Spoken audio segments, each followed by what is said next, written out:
Eh, Belum kita memulai, kita record dulu. Sudah ya, sudah direkord. Jadi tenang saja. Selamat malam sekali lagi buat yang baru join. Selamat malam, selamat petang. Eh, Mungkin energinya nggak akan kayak Uti kemarin ya. Cuman is requesting. Cuman apa namanya? eh di sini gue membawa pesan yang sama dengan Uti kemarin ya, bahwa eh, apapun yang akan kita pelajari bersama di sini, itu kita akan pelajari sedemikian sehingga tidak terasa seperti belajar. Oh, bahasa gue udah matematika banget ya. Gitu ya. Jadi eh, selamat malam mulu gue. Bentar, share gue mana. Nah, nih ya, selamat malam semuanya. Perkenalkan, saya Ramon. Siapa di sini yang udah pernah gue ajar? Nggak ada. Hah? Ray? Bentar, ini Ray yang mana ya? Ray Zedius bukan sih? Oh iya, oke, gue ingat ya. Oh ternyata ada ya. Eh, Kak ajarin PM, ya tenang. Malam ini kita akan berkenalan, PM itu apa, PK itu apa, terus nanti ya nanti kalau kalian udah bayar, baru kita kita lihat yang susah-susahnya gitu ya. Jadi malam ini kita yang gampang-gampangnya aja. Ya. Malam ini eh, gua mau flexing biar kalian lihat seberapa jagonya gua sehingga kalian tertarik untuk daftar di sini kan gitu tujuannya ya. Gitu ya. Oke, jadi gua Ramon mungkin perkenalan dikit buat yang belum pernah ketemu gua, belum pernah gua ajar gitu ya. Gua udah ngajar dari 2013. Nah, hitung sendiri udah berapa tahun. Dulu gua kuliahnya di Matematika ITB. eh, tapi gue drop out karena masalah ekonomi gitu. Cuman ya apa namanya sekarang lagi kuliah lagi gitu ya. Jadi secara teknis gue sebenarnya di antara tutor-tutor lain gue yang angkatannya paling muda ya karena gue masih maba ini ceritanya gitu ya. Oke, eh, apa lagi yang perlu gue kenalin? Oh oke. Di sini gue nggak mau yang super super serius gitu ya. Oke, gua nggak mau yang super serius. Jadi siap-siap, gue bakal banyak tiba-tiba ngejokes bapak-bapak gitu ya, ketawa aja. Gue tahu itu lucu, buat kalian enggak, tapi ketawa aja gitu ya. Senangkanlah hati gurumu, maka pelajaran akan masuk gitu ya. Nggak bercanda. Tapi tapi apa namanya, buat yang udah pernah gue ajar pasti pasti udah bosen ngedengerin gue ngejokes bapak-bapak gitu. Itu nanti tanya-tanya coba. ITB Boys, ya. Kak, gue PM tuh ngerti fundamental dan konsep, tapi gue masih susah ngubah bentuk cerita ke bentuk matematikanya. Nah, ini gue eh, akan belak-belakan ya. Eh, Fakta bahwa lu masih susah ngubah bentuk cerita ke bentuk matematikanya, itu artinya lu belum ngerti fundamentalnya. Mohon maaf nih, mohon maaf banget. Tapi orang tuh ini gue bukan ngeledek atau gimana ya, tapi banyak banyak yang merasa seperti itu juga gitu ya. Banyak yang termasuk gue juga waktu waktu gue masih SMA gitu ya. Gue ngerasa udah ngerti, gue ngerasa udah bisa, tapi ketika gue ngerjain soal, ketika gue menerjemahkan dari sini ke situ, gue nggak bisa. Ya itu sebenarnya berarti fundamentalnya belum ada gitu loh. Kenapa? Karena eh, coba gue mau voting dulu. Apa yang menurut kalian nggak bisa voting ya? Coba diketik ya, coba diketik ya. Apa yang menurut kalian hal paling fundamental di matematika? Apa yang paling fundamental, yang paling dasarnya? Bilangan, aljabar, oke. Perkalian dasar, oke. Terus konsep, konsep apa? Operasi bilangan, bilangan penjumlahan, tambah, kurang, kali, bagi, oke. Operasi, eksponen, angka sama bilangan. Oh ini nanti topiknya menarik lagi. Tapi ya nanti ya, akar, oke. Ada lagi? Sudah? Oke, cukup, cukup, cukup ya. Oke, dari semua yang apa namanya mengajukan jawaban, dari semua yang mengajukan jawaban, nggak ada yang benar, nggak ada yang benar. Nih, bentar. Angka juga bukan.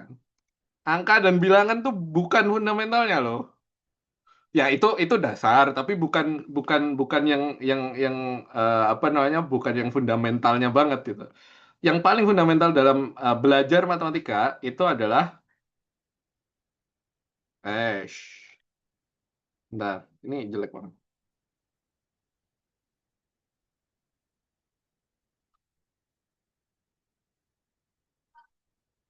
Tuh, gua tulis gede-gede ya. Yang paling mendasar, yang paling mendasar bukan logika, literasi.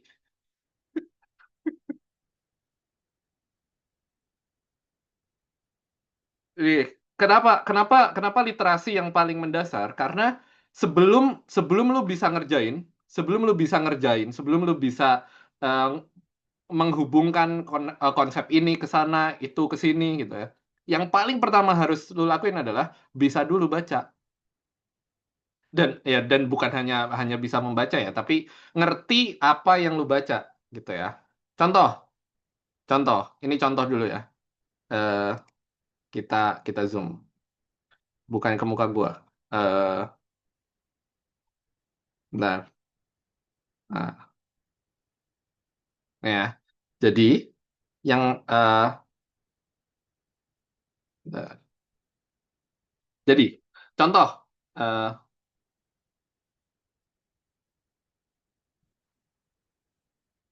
eh kok belum? Nah, nah ini ngecilin ukuran anunya gimana ya?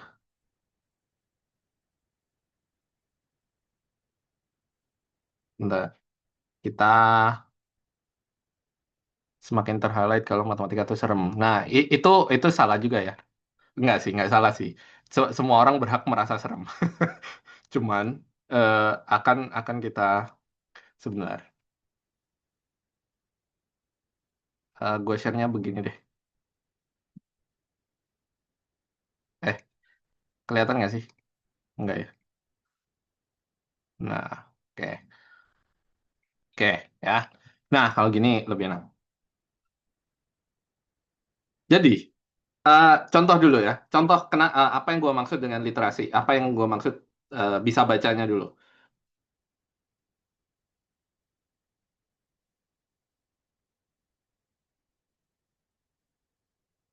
Ada yang bisa baca nggak? Ada yang bisa baca nggak ini?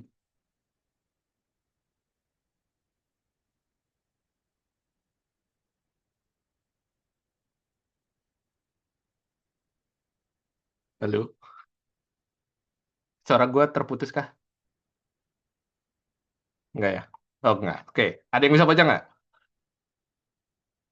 Oh, ada Hani. Halo, Hani. Limit fungsi ketika X mendekati 3. Terus kenapa? Apa maksudnya kalimat yang gue tulis apa eh, apa maksud dari kalimat yang gue tulis di situ? Ada yang bisa ngasih tahu nggak?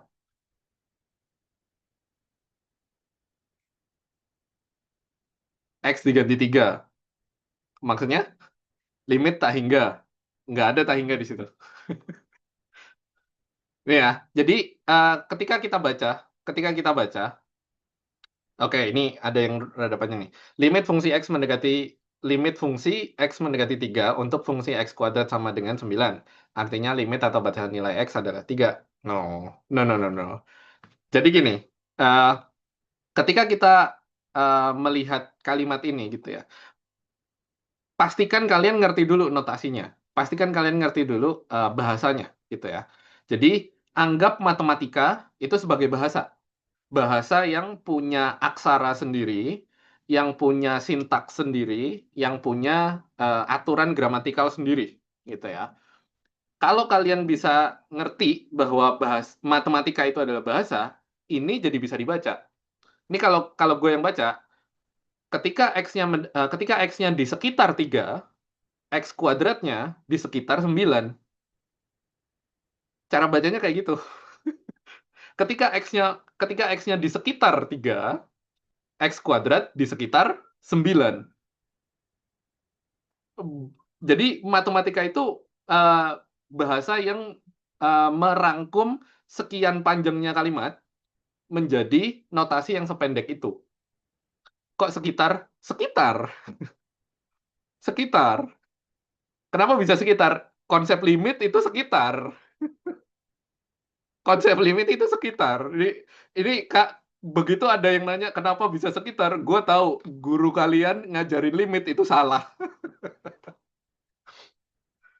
Iya, konsep limit itu ini bakalan kita bahas nanti, tapi gua gua sekilas saja di sini ya.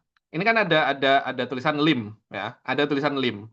Itu tuh sebenarnya singkatan dari limit ya, singkatan dari limit.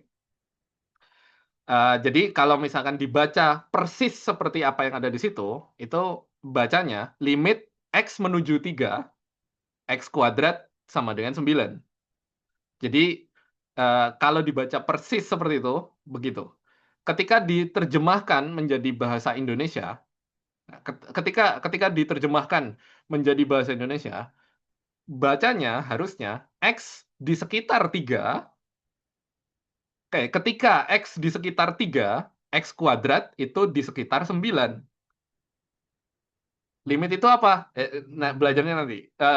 Bukan belajarnya nanti, maksudnya ngerti ngerti ngerti limitnya nanti. Poin gua bukan mau ngajarin limit. Poin gua adalah eh, matematika itu sebaiknya kita treat sebagai bahasa.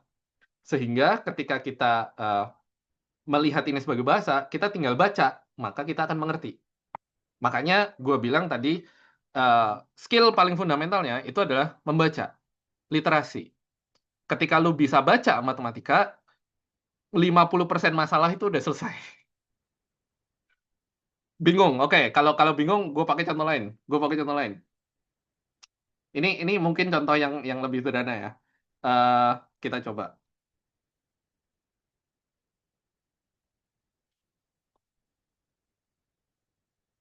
Ada yang bisa baca nggak? Ada yang bisa bacanya nggak? X tambah 3 sama dengan 7. Itu kalau kita baca, enggak, ini enggak ada sekitarnya, ini enggak ada sekitarnya, ini enggak ada limitnya. Ini enggak ada sekitarnya. Nah, thank you, Cahaya. Berapa yang ditambah 3 itu jadi 7. Jadi, ketika kita membaca kalimat matematika, ingat bahwa ini tuh kalimat ya. Ini tuh kalau lu baca kalau lu beli buku misalkan buku dari kurikulum KTS enggak, jangan KTSP, dari kurikulum KBK atau KTSP juga gitu ya. Hal pertama yang diajarin di matematika itu adalah kalimat matematika. Kenapa? Karena baca dulu, lu harus bisa baca dulu. Contohnya di sini, X tambah 3 sama dengan 7. Ya kalau dibaca gitu aja begitu. Tapi kan ada makna di balik itu. Maknanya apa? Maknanya kita punya suatu bilangan yang kalau ditambah 3 hasilnya 7. Berarti baca secara konsepnya nggak sekedar X ditambah 3. Betul. Jadi poin yang mau gue sampaikan di sini adalah ini semua, ini semua itu tuh bisa dibaca. Jadi jangan jangan cuma melihat itu sebagai tanda-tanda atau simbol-simbol yang nggak ada hubungannya dengan kebahasaan. Karena semuanya itu bahasa. Matematika itu adalah bahasa kita untuk berkomunikasi dengan alam semesta. Gitu. Jadi makanya yang paling pertama, baca. Dan ini juga, jadi ini kayak baca konteks pertanyaannya. Betul. Betul sekali. Karena gue udah bertahun-tahun, eh, lebay banget bertahun ya bertahun-tahun sih, tapi maksud gue, uh, gue udah sering banget ketemu eh, murid-murid gue. Sebenarnya bisa, sebenarnya ngerti, tapi bingung ketika ngerjain. Ketika gue suruh, oke, coba jangan dikerjain dulu, tapi baca dulu. Baca aja dulu. Baca, baca, baca, baca. Baru, oh, Maksudnya gini, ya udah tinggal terusin sendiri. Ya gue jadi gabut gitu. Gitu. Berarti kalau udah ngerti cara bacanya jadi lebih tahu apa yang mau dikerjakan dan dicari. Betul, betul. Kadang ada soal cerita terus bingung itu soal minta pakai cara apa. Nah, baca. Ingat, buat yang Muslim harusnya udah familiar. Apa namanya? Wahyu pertama tuh apa? Iqra, baca, ya kan? Lo perintah pertama itu baca. Makanya meskipun meskipun matematika ya tetap harus dibaca dulu. Ya, gitu. Nah, makanya di sini itu gua mau mengenalkan mungkin mungkin buat yang udah sering gua ajar akan udah hafal ya. Ini gua mau ngomongin apa. Eh, jadi gimana caranya biar tahu konteksnya dulu? Ini kita masuk ya. Jadi eh, gimana caranya? Ini program Ngeboots mulai belajarnya itu kapan? Nanti Agustus. Ini baru perkenalan aja. Eh, ini gue akan mengenalkan ini karena free live class juga ya, karena free live class. Jadi gue sih pengen ilmu fundamentalnya itu justru disebarkan sebanyak-banyaknya. Makanya gue taruh materi ini di sini sekarang. Jadi eh, sem- apa namanya ya pasti kan lebih banyak yang datang ketika acara gratis ya daripada acara bayar gitu ya. Makanya yang fundamental gue taruh di sini. Record dikirim di mana Bang? Nanti di IG akan dijabarkan. Nah, eh, gimana caranya kita bisa baca? Gimana caranya kita bisa menerjemahkan? Gimana caranya kita bisa ngerti konteks pertanyaannya gimana? Itu kita akan menggunakan, ya setidaknya nanti di program Ngeboots ini ya, kita akan menggunakan framework yang gue sebut framework framework Polya. Kenapa namanya Polya? Karena pencetusnya itu adalah George Polya. Dia matematikawan dari Hungaria. Eh, bukunya mana ya? Nah, ini bukunya. How to Solve It. Jadi ini terbitan pertamanya itu 1920 atau 1919. Eh, dia matematikawan dari Hungaria. Dia karya ini, kayak buku ini How to Solve It itu masih relevan sampai sekarang. Meskipun udah udah seabad ya, udah seabad lebih umurnya. Nah, ini sebenarnya mana Bang? Ini,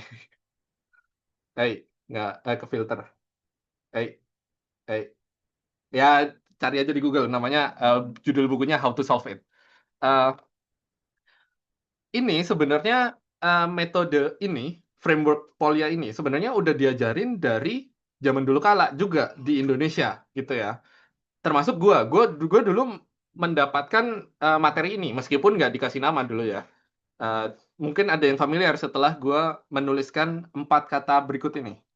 Yang pertama, framework Polya itu akan dimulai dengan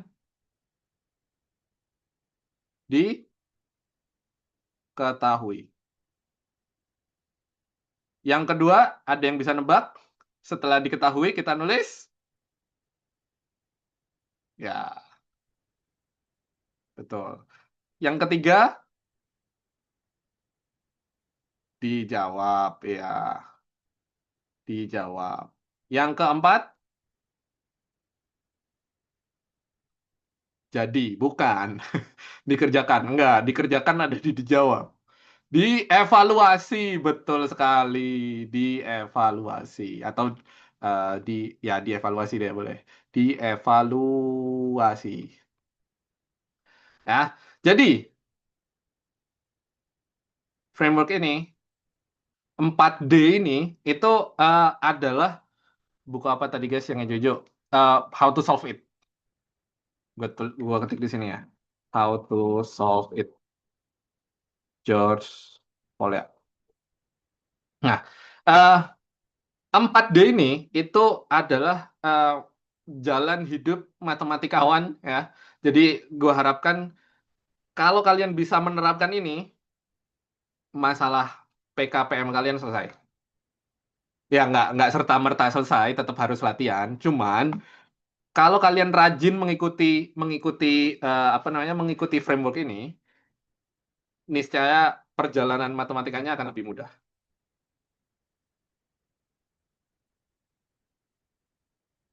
gitu ya. Bentar, ada PM. Eh Aka kemarin-kemarin ITS Purge join Kills gratis sebelah dan ah maaf tidak jelas, tidak jadi. Oke, gitu ya. Jadi apa namanya? Ketika kita menerapkan ini, ya mungkin mungkin biasanya biasanya, nah biasanya yang banyak orang eh, sering temuin itu satu, ini malesin karena panjang, karena harus nulis stepnya bla bla bla bla bla bla bla bla bla bla. Tapi poinnya adalah justru itu yang harus dilakukan ketika belajar.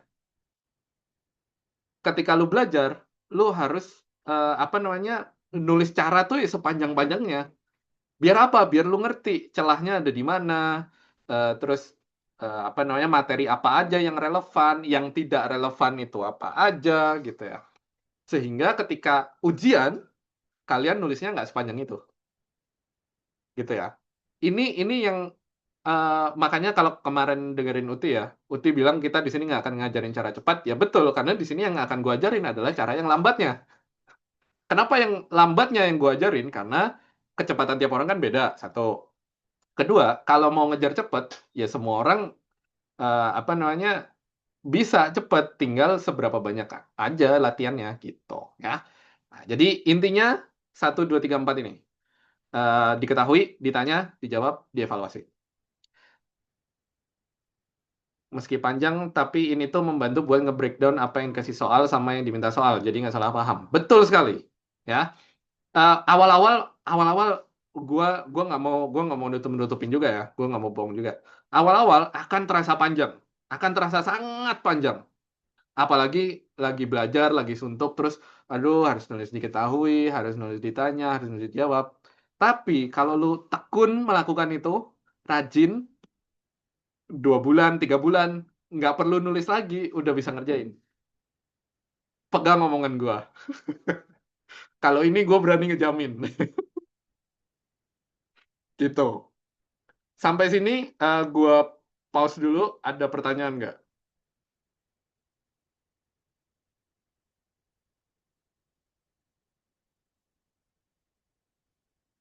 Ada pertanyaan dulu nggak? Sampai sampai sini.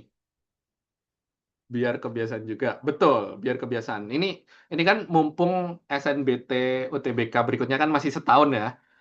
Kalau kalau lu belajarnya dari sekarang, kalau lu ngebiasainnya dari sekarang, nah nanti ketika deket-deket UTBK, lu nggak perlu ngoyo lagi gitu. Gitu ya. Bandingkan ya ya ibaratnya lu udah nyicil gitulah.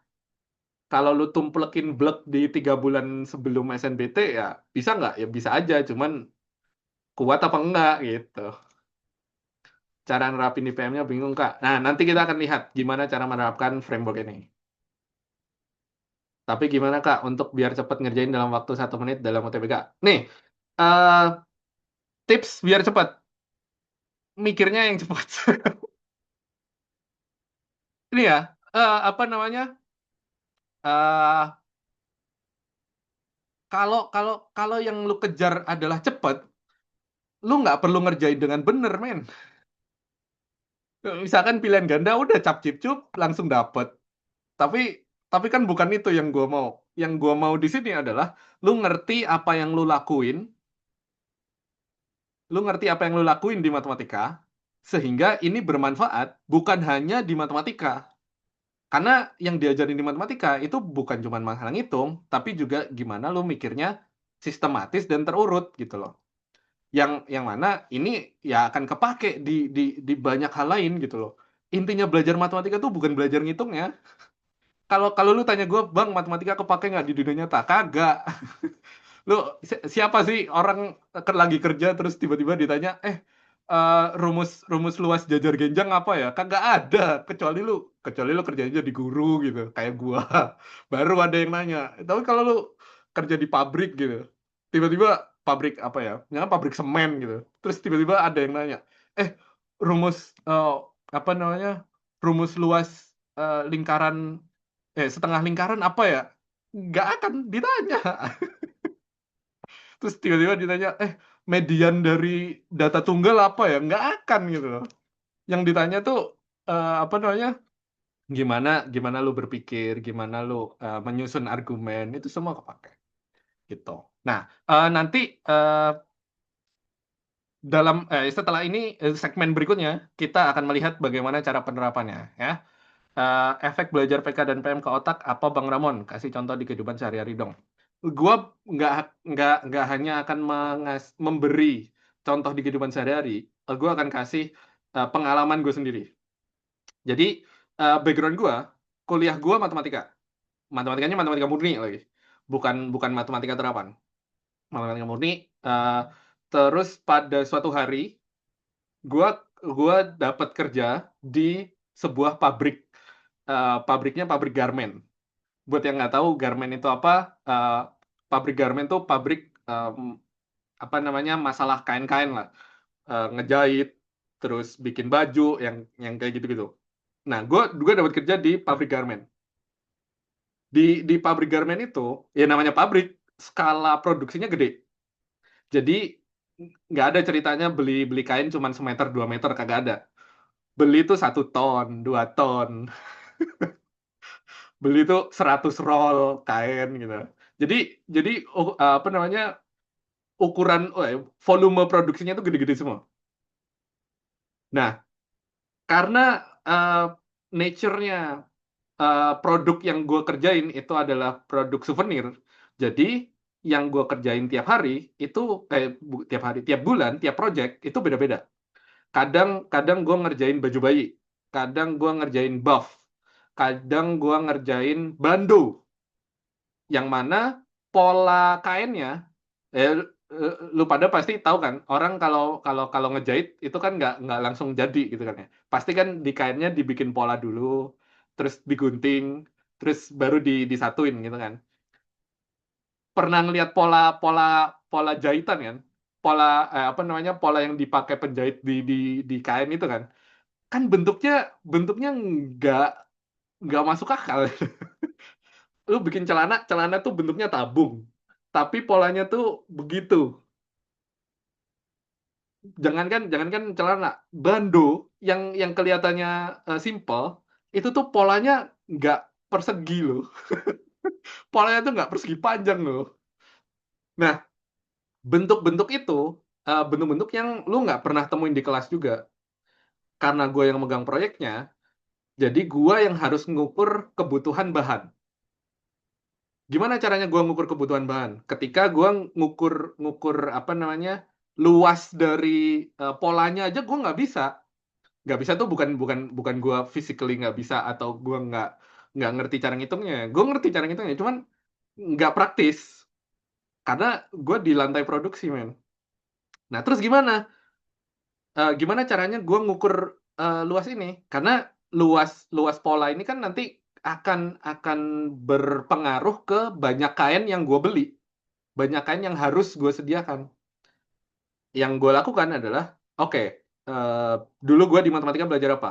Matematika itu gue belajar nge-breakdown masalah yang gede jadi masalah yang lebih kecil. Masalah lebih kecil yang gue udah tahu solusinya. Di sini permasalahan yang gue hadapin apa? Gue harus ngerti cara memperkirakan luas pola yang bentuknya nggak keruan. Gimana caranya? Luas paling sederhana itu bangun apa? Ada yang tahu nggak? Bangun paling sederhana yang kita gampang ngukur luasnya itu apa? Persegi panjang. Betul. Semua pola yang gue punya, semua pola yang gue ambil apa namanya sumbu paling panjang dan sumbu paling panjang di satu arah dan sumbu paling panjang di arah tegaknya. Gua bikin semuanya jadi persegi panjang. Gua bikin persegi panjang. Nah, kalau udah jadi persegi panjang, kan gampang nata nata polanya. Persegi panjang, persegi panjang, persegi panjang, persegi panjang. Udah, gue tinggal kaliin dapat kebutuhan kain gua. Apakah kelebihan? Pasti kelebihan. Tapi ini pengalaman juga ya. Kelebihan yang gua dapat, gua tuh kalau nggak salah tuh dulu kelebihannya sampai 5%, 7%, dibandingkan dengan orang yang megang proyek sebelumnya, itu lebihnya 10%, 15%. Gua jauh lebih efektif. Cuman dengan ngerti bahwa, oke, masalahnya apa? Masalahnya gua butuh tahu luas. Gimana caranya gue tahu luas? Gue nggak ngerti caranya kalau luasnya nggak karuan kayak gini. Karena kalau luasnya nggak karuan, gue taruh di atas kain, gue nggak bisa nataknya. Ya, gue bikin dia jadi yang lebih sederhana, persegi panjang. Persegi panjang jadi des. Udah, gue tinggal tata aja di apa namanya, di gambar sketsa gue. Oh, ini pola satu, pola dua, pola tiga, dan seterusnya. Dapat gue kebutuhan kayaknya. Poin yang mau gue sampaikan tersampaikan nggak?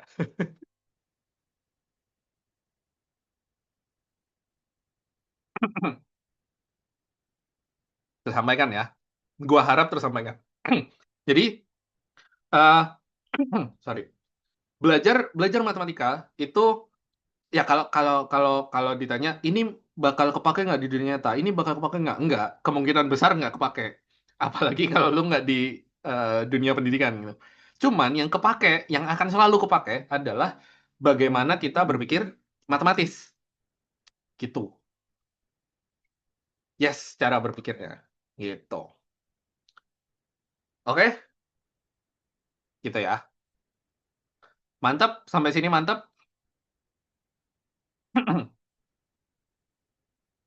Lanjut ya.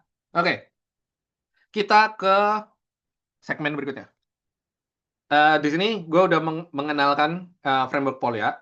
Ada satu diketahui, dua ditanya, dijawab, lalu dievaluasi. Ya, Eh, ya sekilas diketahui itu apa? Diketahui itu, ya. Ini apa namanya? Buat refresher aja ya, reminder aja. Diketahui itu bukan nulis ulang soal. Gue banyak nemuin kasus di mana, oke coba gue mau lihat diketahuinya apa. Soalnya ditulis ulang. Enggak, bukan ya.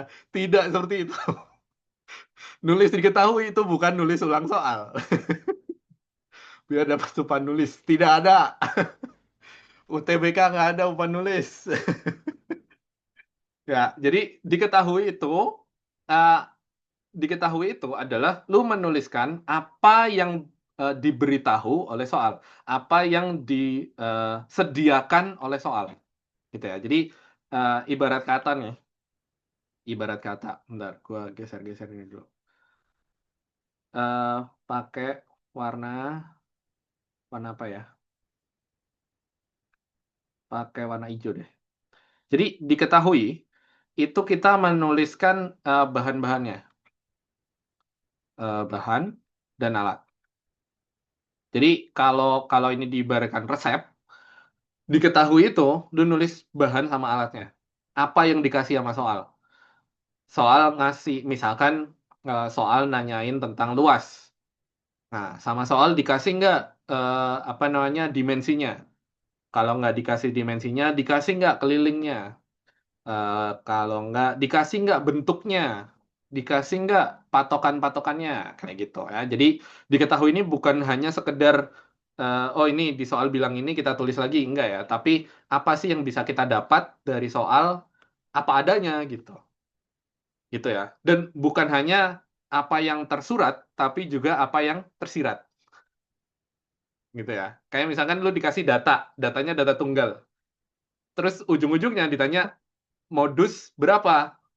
Oh, karena dia nanya modus berapa, berarti implikasinya ya, yang tersirat adalah data ini punya modus. Karena kalau nggak punya modus, nggak relevan nanyain modusnya berapa. Kayak gitu ya. Jadi eh, diketahui itu nulis bahan dan alatnya. Ditanya, kalau ditanya ini juga bukan hanya menulis apa yang jadi pertanyaan ya. Ditanya ini sebenarnya nulisin ini kalau diibaratkan resepnya, ini tuh resepnya mau masak apa?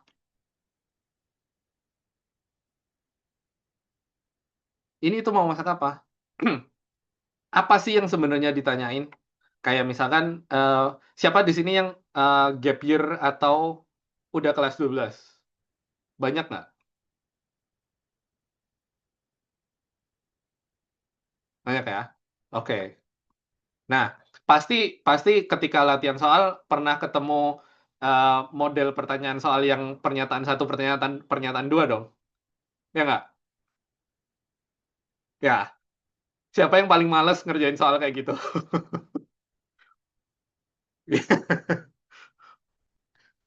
Nah, ketika ketika itu contoh yang paling kelihatan ya.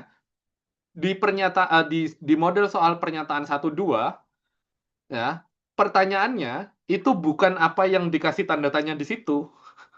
Pertanyaannya itu adalah apakah pernyataan satu dan 2 cukup untuk menjawab. Pertanyaannya sebenarnya tuh itu. Itu yang kita pengen tahu jawabannya. Gitu. Ya. Nah, dijawab, ini baru proses masaknya. Gitu ya. Ini proses masaknya.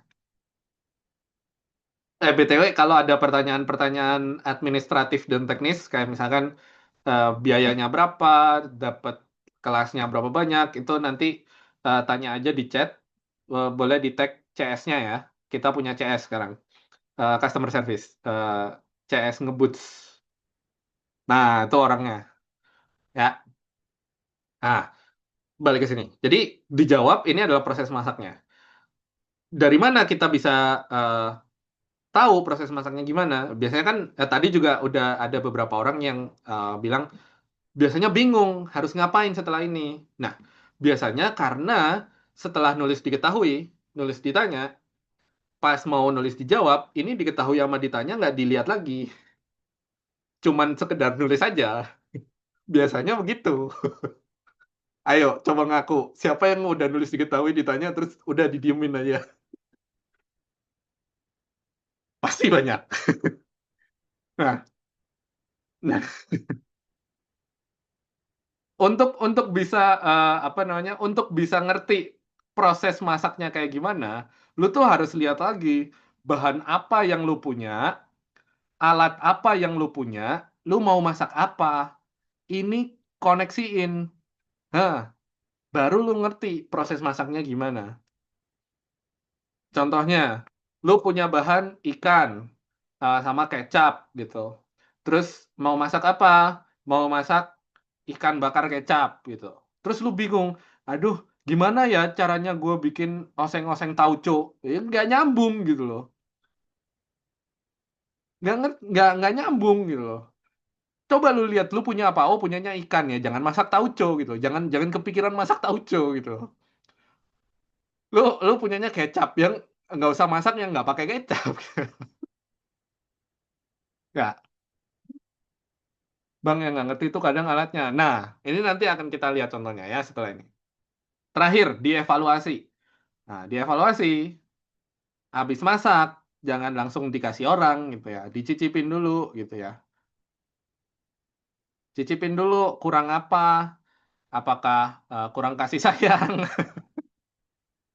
apakah kurang nyambung, apakah kurang garam, apakah kurang gula gitu ya. Biasanya ini kalau kalau konteks soal aslinya biasanya udah ngerjain nih, ketemu jawabannya. Ternyata jawabannya itu tidak memenuhi kondisi soal. Misalkan apa namanya? Bla, bla, bla, bla, ketemu X sama dengan 2 dan X sama dengan min satu. Oh, jawabannya 2 dan min satu.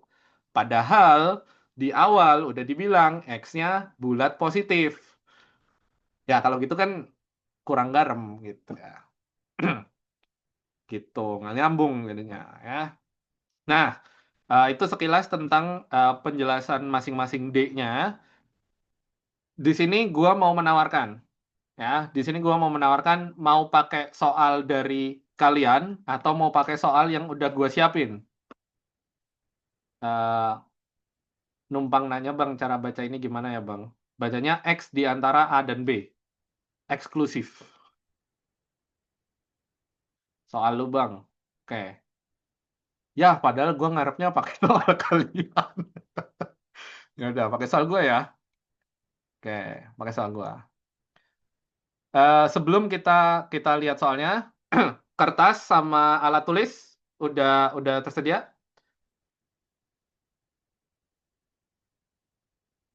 Udah ya, udah ya.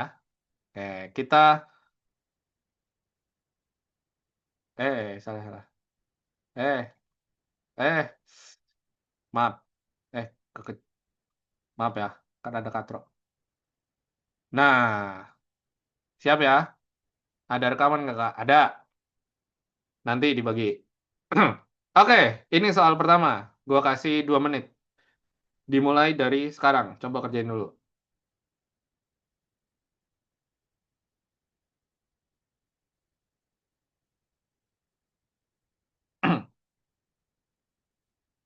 4.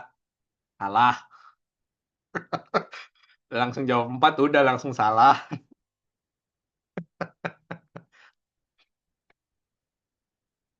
Plus minus 4, sama salahnya. Min 6 juga salah. Ayo, coba. Jangan buru-buru. Jangan, jangan apa namanya? eh apa namanya? Jangan gegabah. Asik. Nah, ini baru ada jawaban benar. 4 dan min 22. Yes, ya. Hati-hati, di situ ada mutlak, ya. Di situ ada mutlak. Jadi, di sini kita coba praktekin framework 4D tadi ya.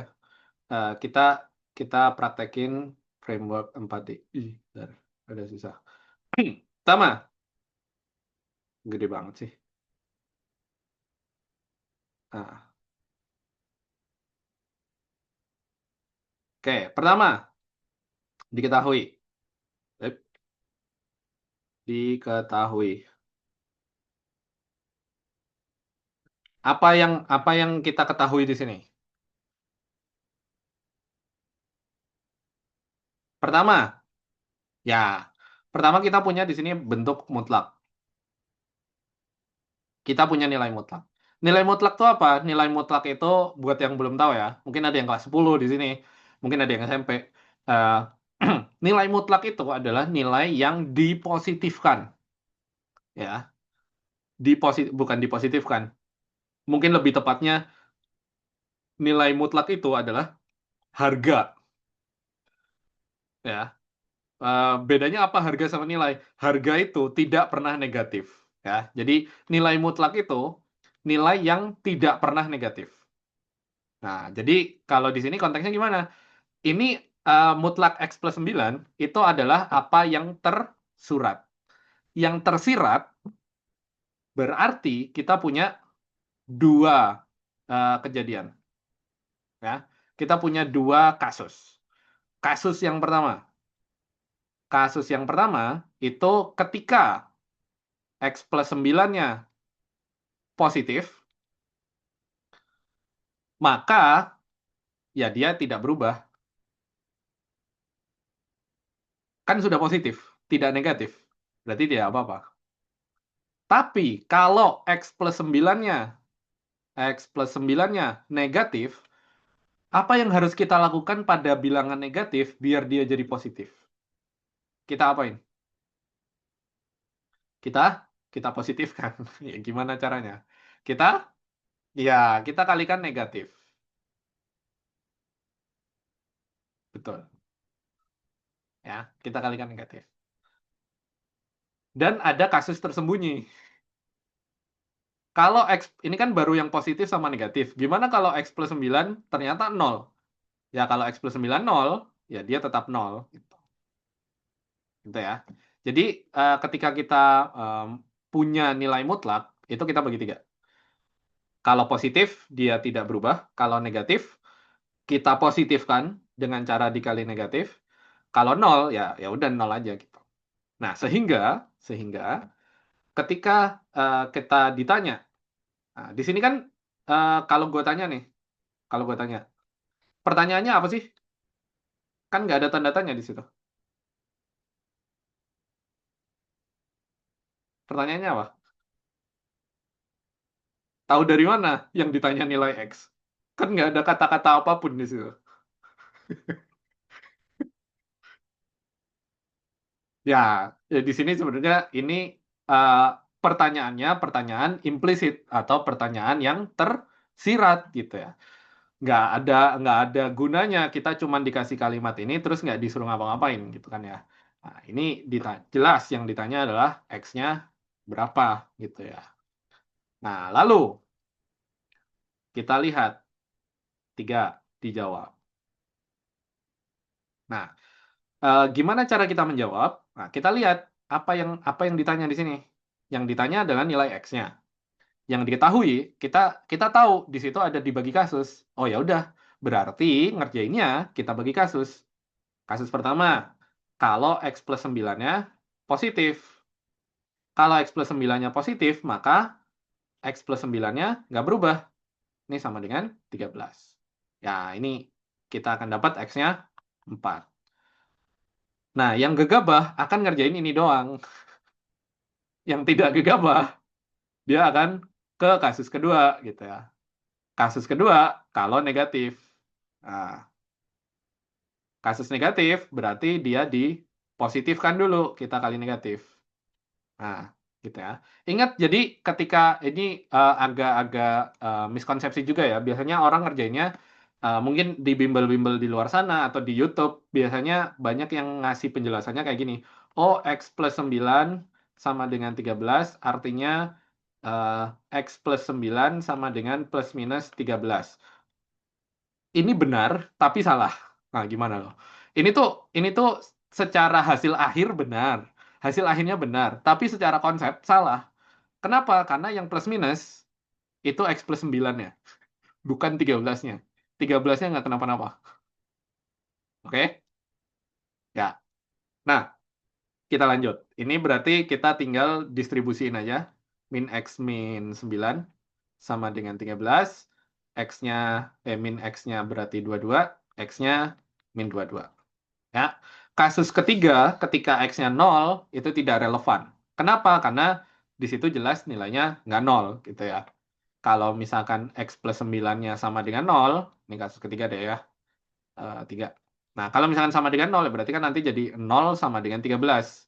Ya, ini tidak masuk akal. Tidak masuk akal. Gitu. Ya. Jadi kita dapat ini.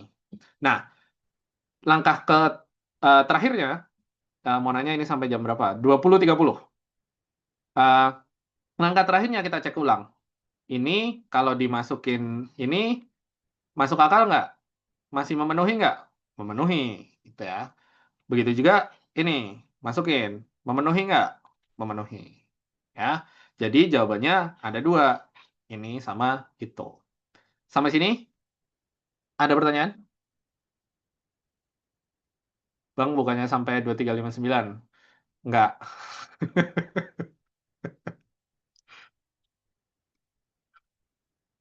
Oke, sampai sini ada pertanyaan?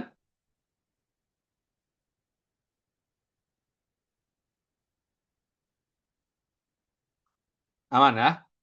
Yang lain? Oke, oke. Pertanyaan follow up. Pertanyaan follow up.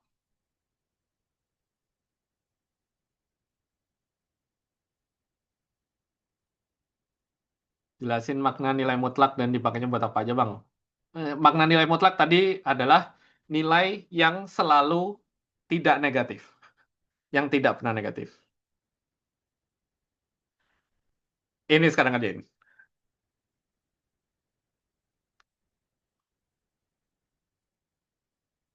Kenapa nggak bisa?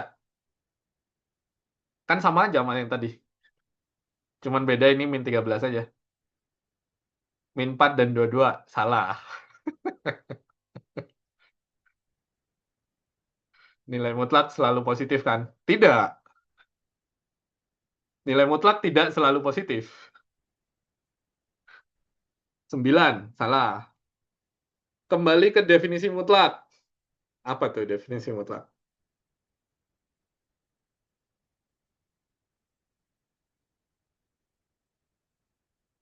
Harganya, ya harganya selalu positif. Nah, selalu tidak negatif. Yes. Selalu tidak negatif itu ya. Nggak bisa? Bisa. Ini ada jawabannya. Ini ada jawabannya. Karena hasil dari bilangan yang dimutlak adalah tidak pernah negatif. Yes. Hasil dari bilangan yang dimutlakan itu tidak pernah negatif. 6 salah. Ini 13 ya, bukan 15 ya.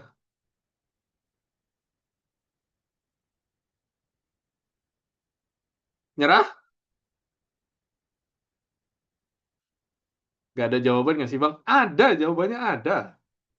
Karena kalau diterapkan ke konsep definisi keduanya TMA. Ya, betul. Itu betul.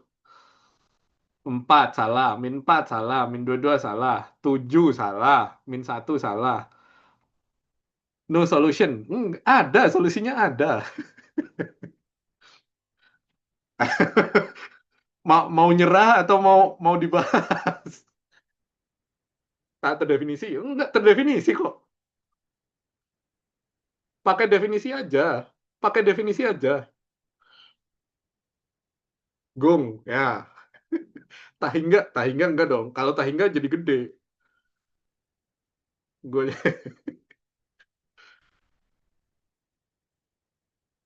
kedua ras dikali kah? Enggak. Oke, gue bahas aja ya. Gue bahas aja ya. Gue bahas aja ya. Nah, jadi ingat tadi definisinya. Eh, Nilai mutlak itu tidak pernah tidak pernah negatif. Negatif. Ya kan? Nilai mutlak tidak pernah negatif. Atau kalau kita nulis dalam bahasa matematika, nilai mutlak itu selalu begini. Ya kan? Kita lihat, kita lihat, kita lihat soalnya. Apakah apakah memenuhi nilai mutlaknya yang mana dah? Ini. Tuh, yang ada tanda mutlaknya. Nih, yang ada tanda mutlaknya. Ya kan?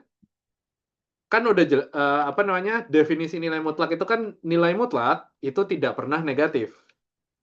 Di sini kita dikasih ada nilai mutlak yang negatif. Artinya, artinya jawabannya X bukan bilangan real. Karena selama kalian pakai X bilangan real, tidak akan ada yang memenuhi.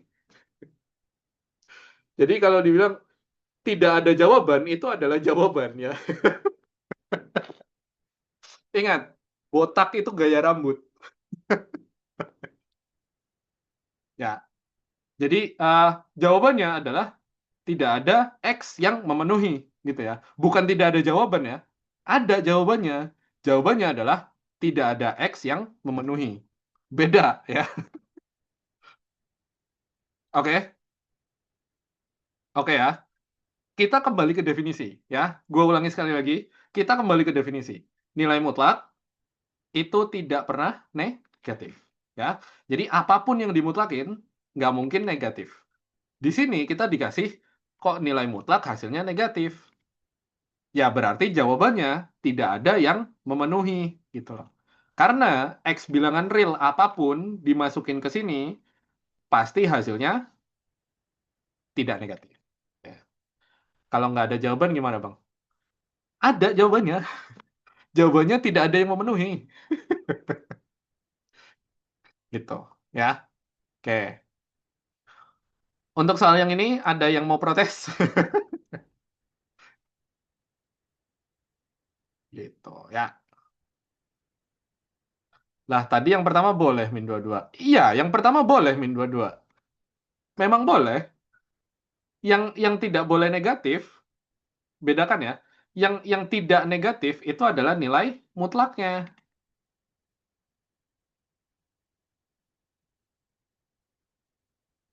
Oke, gua ulang ya. Gua ulang ya.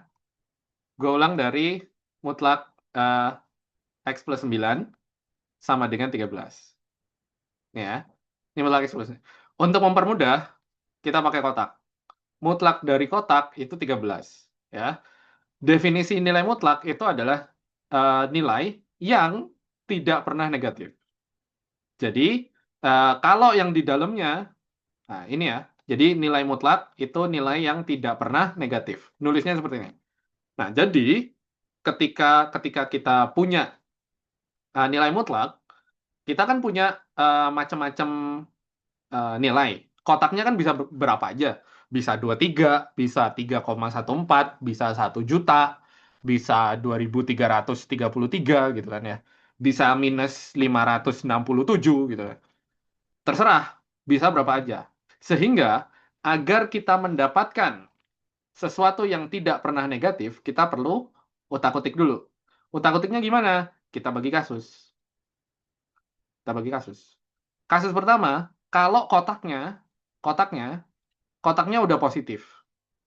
Kalau kotaknya udah positif, lah ya udah, nggak ada masalah, bisa langsung dipakai. Makanya kasus pertama, kotak sama dengan 13. Kasus kedua, kalau kotaknya negatif. Lah kalau kotaknya negatif, kalau kita langsung pakai, nanti nggak memenuhi. Kita pengennya tidak negatif. Nah, gimana caranya negatif menjadi tidak negatif? Kita kali minus. Nah, makanya jadi minus kotak. Makanya kasus kedua itu minus kotak sama dengan 13. Minus kotak di sini, kotaknya tuh negatif. Jadi negatif ketemu negatif. Negatif dikali negatif. Jadinya positif. Jadi ini walaupun ada minusnya, tapi nilainya positif gitu loh. Jangan jangan salah gitu loh. Nah, kasus terakhir, kasus tersembunyi. Kalau kotaknya nol gimana? Ya kalau kotaknya nol ya udah pakai aja gitu. Kan tidak negatif gitu. Nah, makanya dari sini kita ketemu tadi yang kasus ini dia jadi X plus 9 sama dengan 13. X-nya 4. Ini nggak ada masalah ya. Nah, kasus yang ini berarti minus X plus 9 sama dengan 13. Nah, berarti ya distribusiin. Ini nanti ketemu X-nya minus 22. Sampai sini masih bingung? Berarti jawaban dari nilai mutlak pasti 2, Bang. Ke Enggak juga. Nggak mesti 2. Itu X sama dengan 4 dari mana, Bang? Dari ngerjain X plus 9 sama dengan 13. Nih kalau kita kalau kita kurangi 9, ini kita kurangi 9. Nah, 9 sama plus 9 habis kan? 13 kurang 9 jadi 4. Bang, apakah semua soal matematika punya jawaban? Iya. Seringkali jawabannya adalah tidak ada X yang memenuhi. Kenapa definisi nilai mutlak itu nilainya tidak boleh negatif, Kak? Pertanyaan kenapa pada soal definisi itu tidak relevan. Kenapa ya? Karena definisinya begitu. Karena memang nilai mutlak itu didefinisikan tidak negatif gitu. Bang, tapi kan min 22 plus 4 sama dengan min 13. Betul, betul. Min 22 plus 4 itu 13. Minus 13. Makanya min 22, tambah 4, ini min 13. Bukan ini yang kita mau. Yang kita mau adalah ini. Nih loh. Lihat ada ininya loh. Ada apa namanya? Tanda mutlaknya itu loh. Ya kan? Ada tanda mutlaknya kan? Ini kalau kita kerjain apa jawabannya? Kalau kita kita kerjain yang di dalamnya. Jadi min 13 kan? Jadi min 13 kan? Eh, iya, bukan plus 4 plus 9. Nah, 9. Typo, typo, typo, typo. Min 22 tambah 9 jadi apa? Min 13 kan? Tapi itu ada mutlaknya. Tapi itu ada mutlaknya. Ketika dimutlakin, kembali ke definisi. Nih, gue buletin di mana nih? Gue buletin di bawah tuh. Kalau positif, langsung dipakai. Kalau negatif, dipositifin dulu. Ini positif apa negatif? Positif apa negatif? Positif apa negatif? Positif. Negatif. Yang dibuletin itu loh. Yang dibuletin negatif. Karena dia negatif, berarti masuk kasus yang ini kan? Nih, gue buletin tebel nih. Nah, gua kotakin. Berarti kan masuk kasus yang itu. Sehingga ketika kita mau pakai, kita positifin dulu. Nah, kan jadi 13. Kan memenuhi. Gitu. Sampai sini masih ada yang bingung nilai mutlak?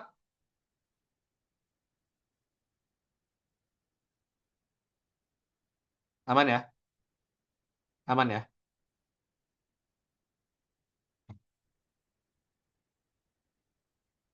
Dalam mutlak nggak boleh negatif juga, Kak. Dalamnya boleh. Luarnya yang nggak boleh. Eh, pas dikeluarin nggak boleh. Gitu ya. Oke, kita ke soal berikutnya. Ini nggak usah deh. Kita ke soal ini deh.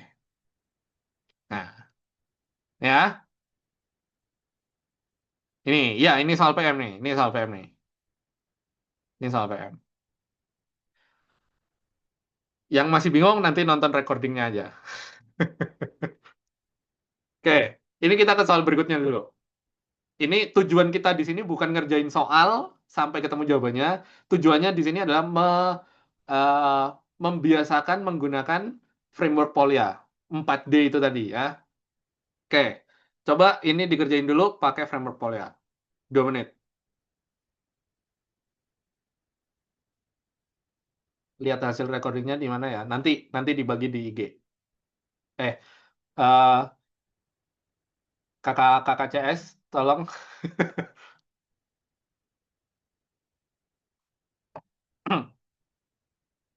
Gue lupa panjang mana, lebar mana. Bebas. Ketentuan mana jadi panjang, mana jadi lebar tuh nggak ada aturan.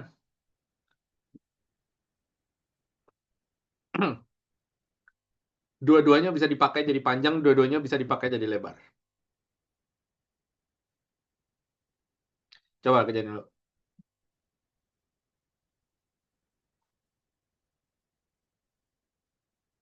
Ada yang udah nemu jawabannya?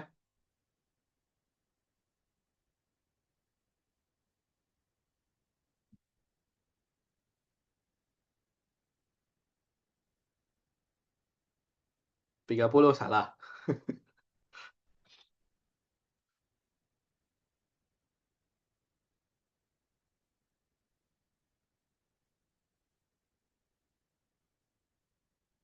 800. Oke, 900. Ada lagi yang lain?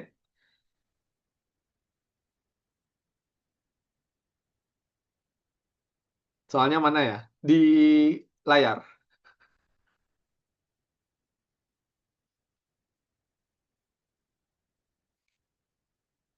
Nih,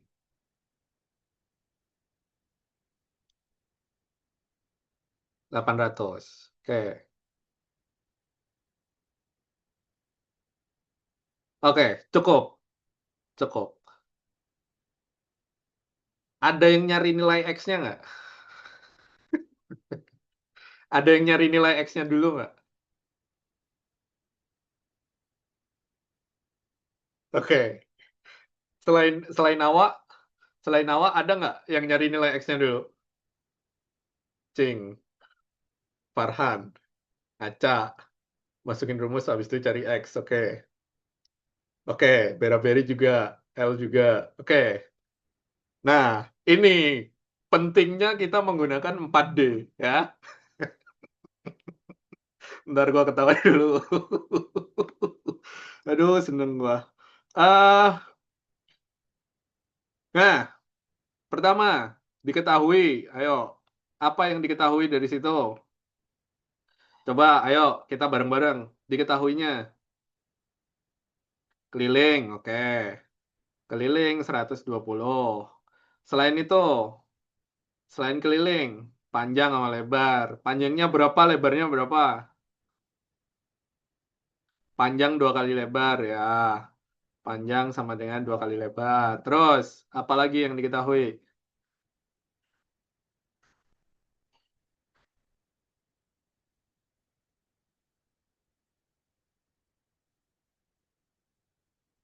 Apa lagi?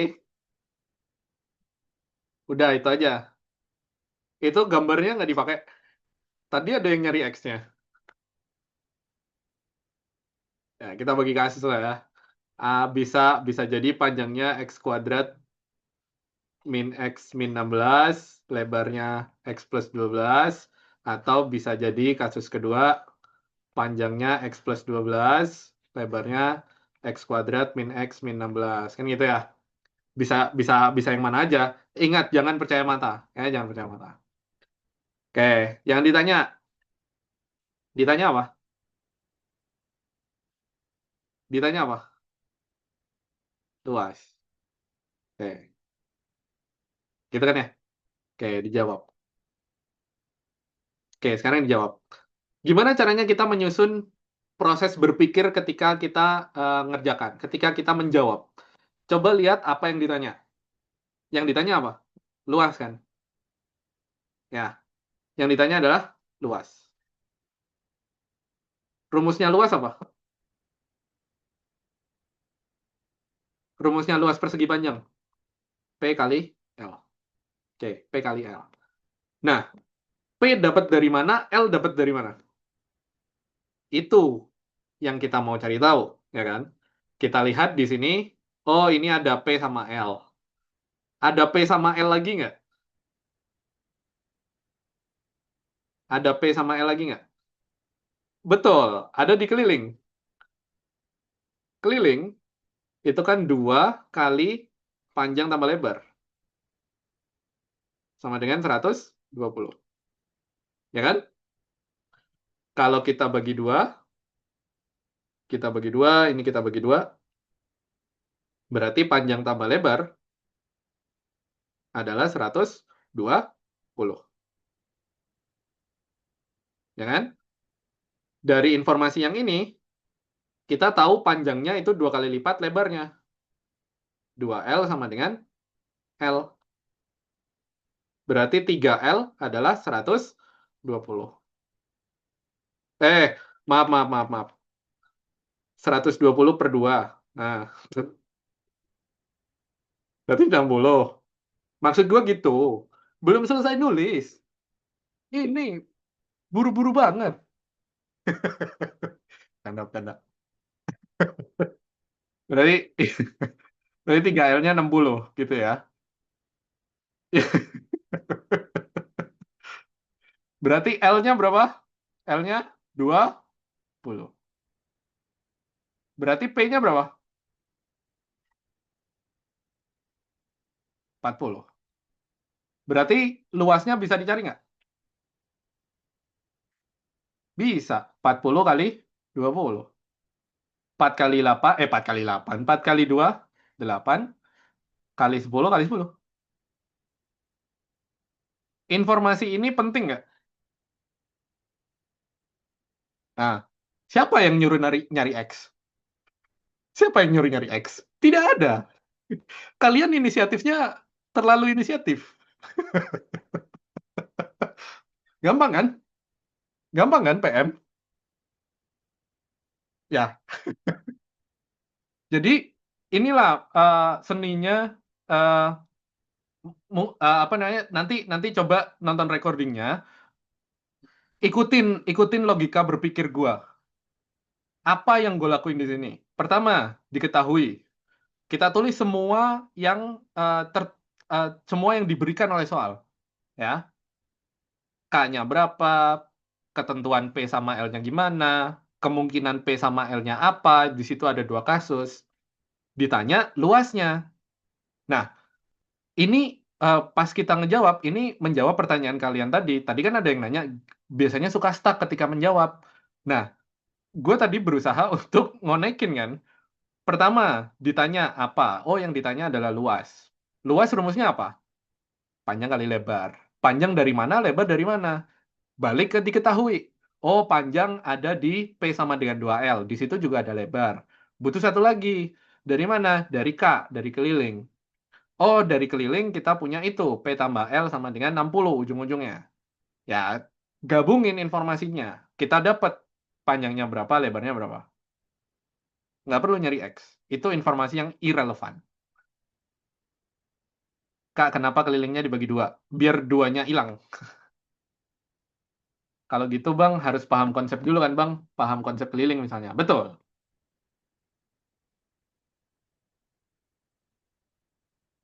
Ternyata kalau nalar PM nggak menyarankan itu. Memang gitu ya. Makanya makanya ketika ketika ngejawab itu nggak usah gegabah pengen langsung hasil akhir. Ikutin aja prosesnya. Prosesnya tadi gimana? Kita mulai dari apa yang ditanya. Luas. Luas butuh apa? Panjang sama lebar. Panjang dari mana? Lebar dari mana? Gitu aja gitu loh. Jadi ikutin ikutin proses yang terpampang di situ gitu loh. Ikutin aja nalarnya. Kalau ditanya luas, luas butuh apa? Butuh ini sama ini. Kalau ini dari mana? Ini dari mana? Tanya ke diri lu sendiri gitu loh. Jadi sambil ngerjain tuh sambil nanya ke diri sendiri, ini dari mana? Ini dari mana? Ini gini, gitu. Ya, nanti diajarin konsepnya kan Bang? Iya, gitu ya. 3L dari mana? 2L tambah L.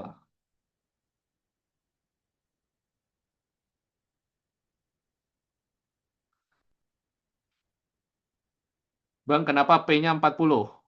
Kan P-nya 2L. Kan P-nya 2L. Kalau L-nya 20, P-nya 2 kali 20, 40. Gitu ya. Sampai sini? Sampai sini ada yang otaknya udah meleduk.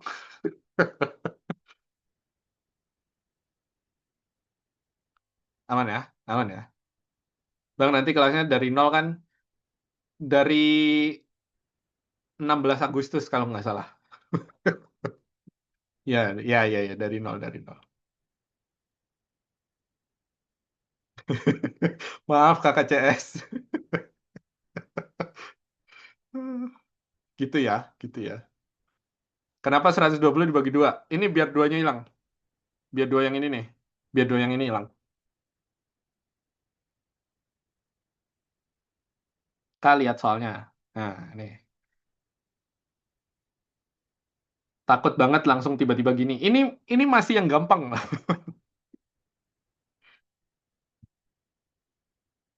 Oke. Siap untuk soal berikutnya? Kita kayaknya punya cukup satu soal lagi deh. Kalau gini makin yakin join the Boots. Nah, jangan lupa. Ini ini gue sengaja nampilin soal-soal yang gampang. Biar apa? Biar semuanya bisa ngikutin, kita semua happy, kalian daftar. Ntar yang susah-susahnya gue keluarin nanti kalau udah bayar. Ya, gitu ya.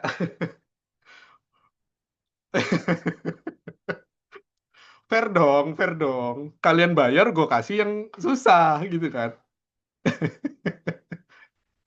Ini akan diajari dari dasar kan? Iya, tenang aja. Kan kalau kalian beli paket ngeboots, kalian dapat paket Zenius juga. Nah, belajarnya nanti mandiri. Kalian tonton dulu video Zeniusnya. Waktu masuk kelas itu sudah siap dengan pertanyaan gitu. Bang, gua mau nanya, gitu. Tentu yang sesuai dengan judul kelasnya gitu ya. Jadi kalau misalkan oke, kelas minggu depan aljabar, ya lu jangan nyiapin pertanyaan trigonometri gitu.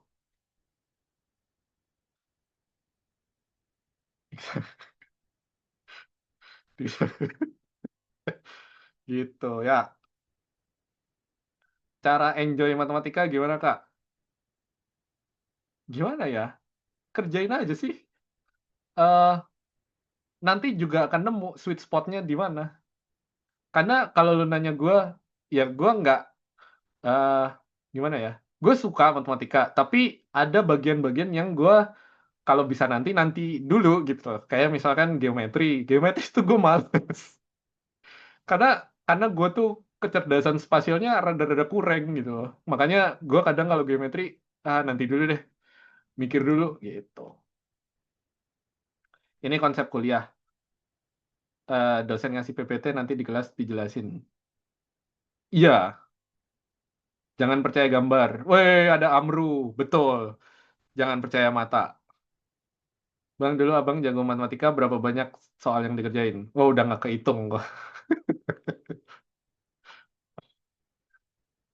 Gitu. Oke, siap soal berikutnya?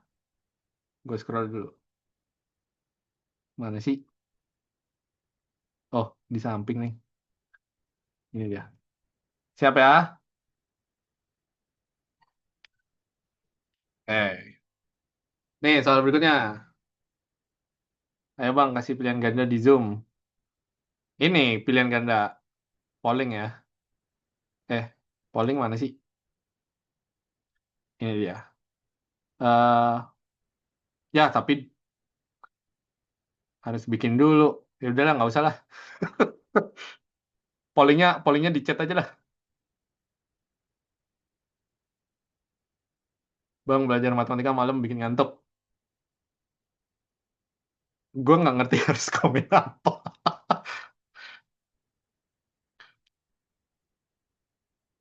Oke, udah ketemu jawabannya. Gimana sih?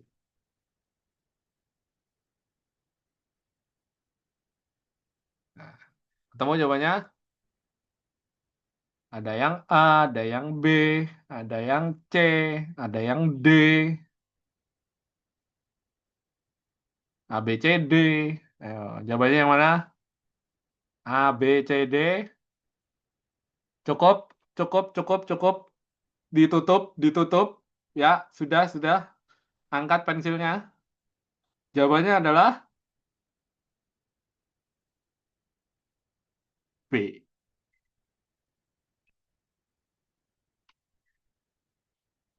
Coba, pertanyaannya apa? Pertanyaannya apa? Berapa luas segitiga? Bukan luas yang diarsir.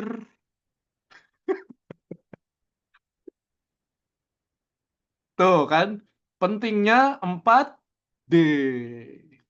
Ya, tulis apa pertanyaannya? Pertanyaannya adalah luas segitiga, bukan luas yang diarsir. Nah, kalau luas yang diarsir bener 5 meter persegi.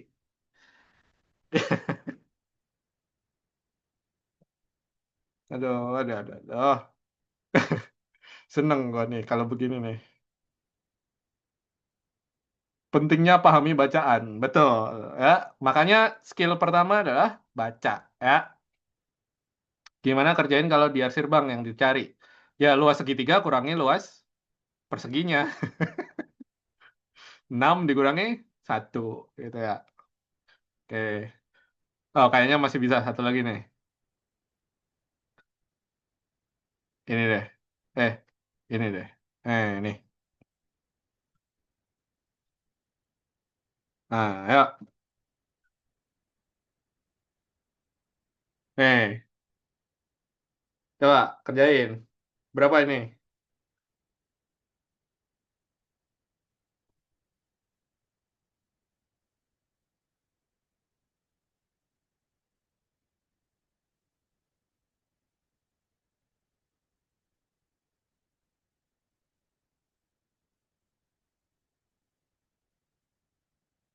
Ayo, udah 24. Salah. -104. -104 salah.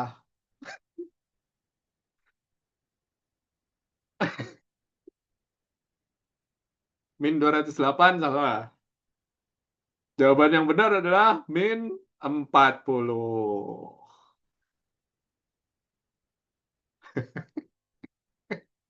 Ingat ya. Ini tuh ada maknanya ya. C sama F, C sama F itu apa? C sama F itu apa?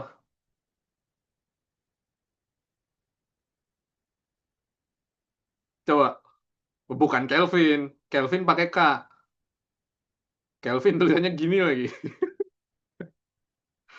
Ya, C itu Celcius,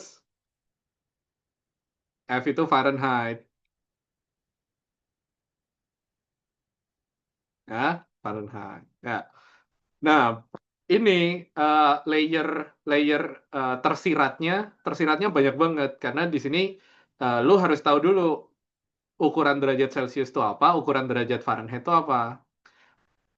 Ini gue nggak akan langsung kasih formulanya ya, karena formulanya ntar jadi ngapalin. Jangan ngapalin. Eh, Cukup ngerti aja ukurannya apa. Celcius, derajat Celcius itu ukurannya. Ini jangan percaya mata, itu lurus ya.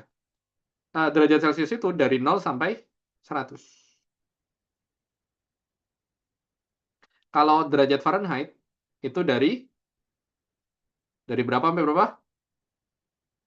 Dari 32 sampai 212.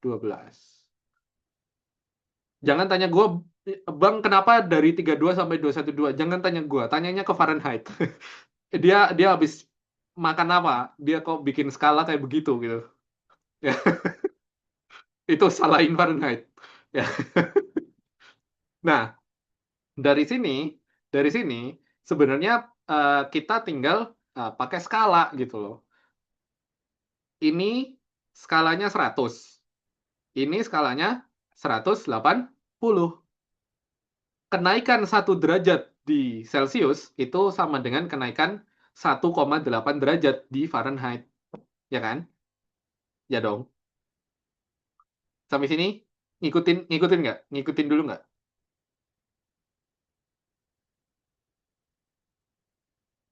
Ngikut ya, ngikut ya. Nah, udah, bikin aja perbandingannya.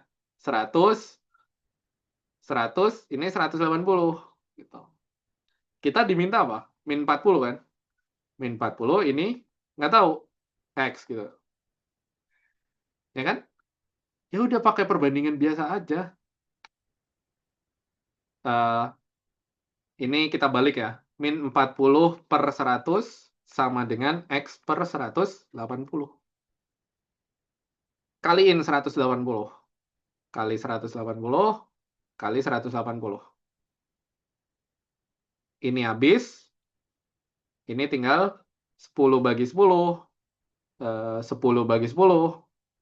18 kali min 4. Nah, berarti X-nya adalah eh, X-nya adalah 18 dikali min 4. 10 kali 4, 40. 8 kali 4, 32. Dijumlah, minus 72. Oh, berarti minus 72. Tapi, itu kan segini. Ini 72 nih. Minus 72 nih. Startnya dari 32. Berarti ditambahin. Berarti ke bawah ya. Nah, segini nih minus 72 nih. Minus 72 dari 32, ya berarti ini minus 40. Jadi, tadi yang jawab minus 104, pasti ngelihat, oh kalau 40 ini 104. Berarti min 40 minus 104. Nggak gitu ya cara kerja temperatur ya.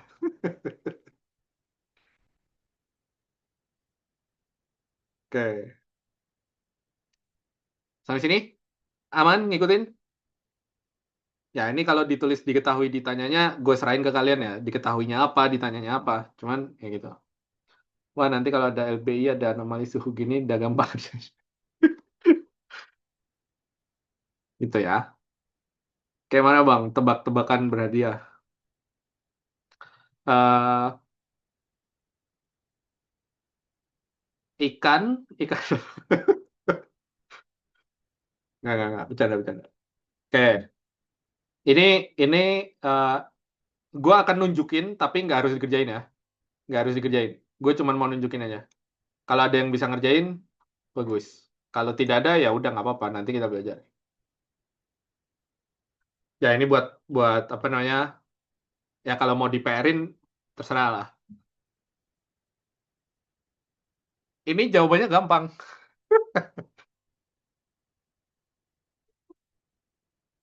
Ya udah nggak usah. Oke, salah. Amro, thank you. Betul. Kerjain bang. Nol ini. Nol itu jawabannya. Nggak usah ngitung gitu.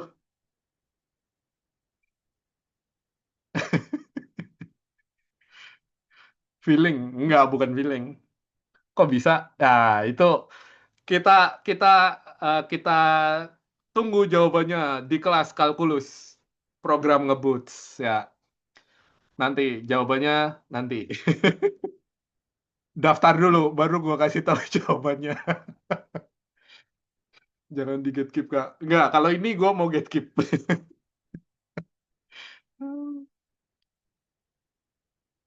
Oke, kalkulus muncul di SNBT nggak Kak? Nggak tahu, tapi siapa tahu. Karena gini, kenapa gue dari sejak pertama kali apa namanya pemerintah gak jelas itu bikin apa namanya subtesnya PK sama PM, terus kalkulus dicabut dari kurikulum, gue tidak berhenti mengajarkan kalkulus. Kenapa? Karena kalkulus itu pamungkasnya kurikulum matematika K12 di seluruh dunia. Pamungkasnya tuh kalkulus. Seenggaknya prekalkulus lah. Kenapa? Karena kalkulus itu butuh aljabar, butuh trigonometri, butuh geometri, bisa nyambung ke statistik juga. Sehingga kalkulus, kalau lu bisa kalkulus, artinya yang lainnya juga lu udah bisa gitu loh. Makanya nggak make sense kalau kalkulus dicabut gitu. Makanya gue akan tetap ngajarin kalkulus. Kenapa?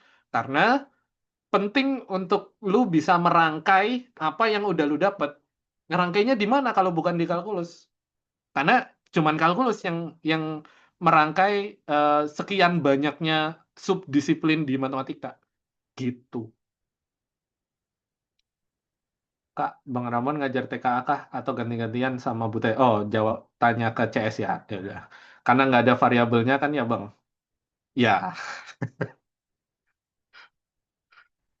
gitu. Kalkulus itu apa, Kak?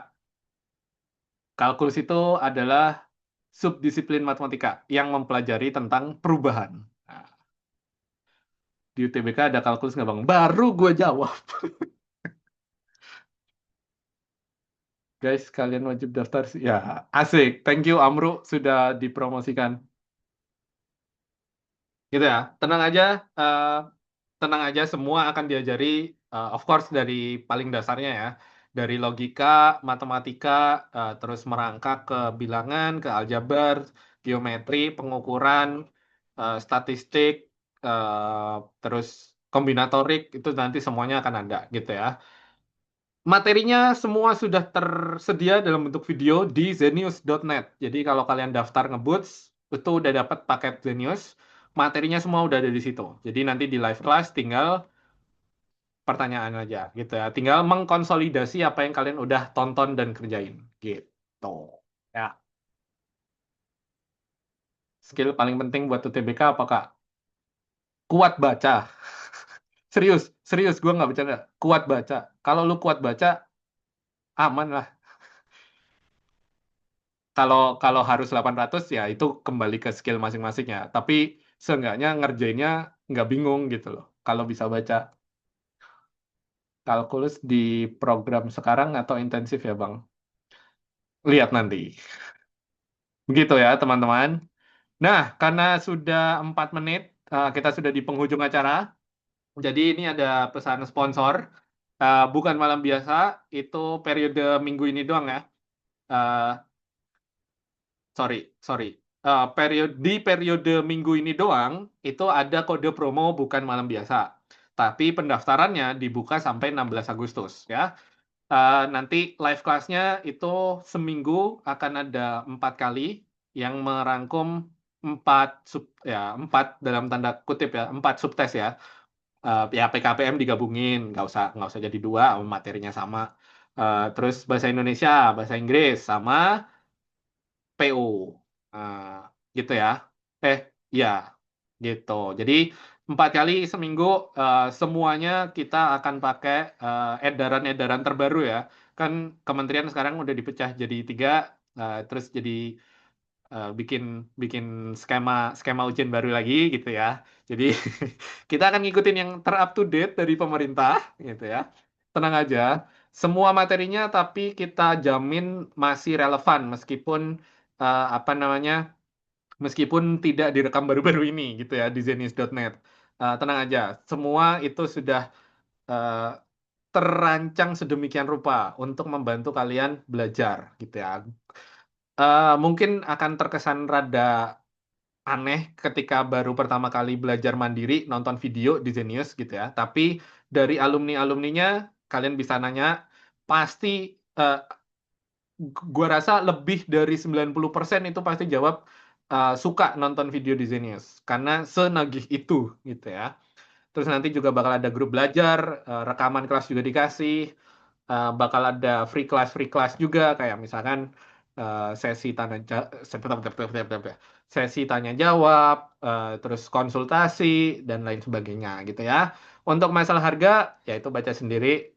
Nanti kalau kurang jelas bisa tanya ke IG gitu ya. IG-nya tim ngeboots gitu. Baca tuh buat semua subtest. Ya, betul. Kalau jenisnya udah prem gimana, Bang? Kalau jenisnya udah premium bakal dapat diskon gitu. Live kelasnya biasa jam berapa, Kak? Jam 7.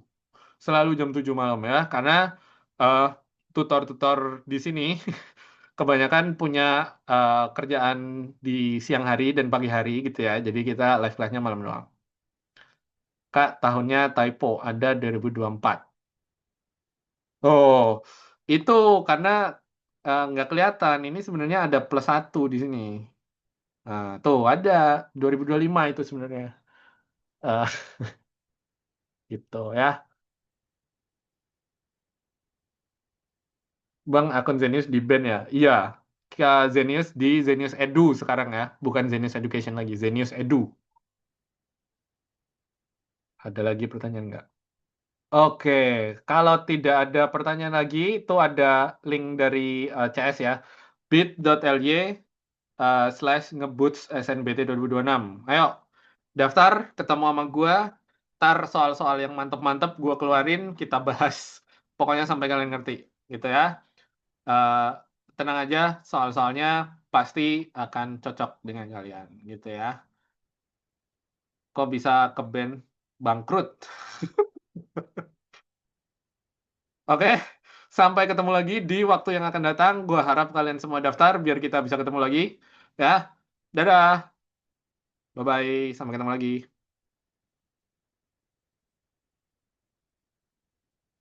Ya, thank you semua, bye-bye. Eh, stop record.